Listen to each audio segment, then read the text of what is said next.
So without much further ado, let's start today's session. Since Ms. Sure. Mohini already introduced, I am an AMA advisor at MOKSH. I've been working here from past 1 year. I take guest lectures, and as an AMA advisor, we do one-on-one sessions with the students. This is for all those people who are new to MOKSH. Others, I think you guys know me already.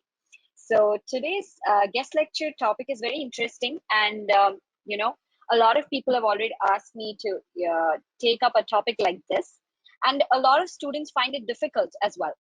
So what is the topic? It is how to integrate medical school exams or your college boards with the USMLE preparation. Now, what does this mean? We all know that the most difficult thing in the USMLE journey is how to integrate the medical school exam preparations with the USMLE preparations. Why is this important? Why do you guys think this is important? As a mentor of having 2 years experience, I have seen a lot of students telling me that, how to prepare them with boards, because everybody thinks that step 1 preparation is different and college boards or your medical school boards preparation is totally different, right? So there's always this gap in the preparation, which I have seen in a lot of students. Although it's the same subjects you will be studying in your medical school, the same subjects you'll be taking up in step 1.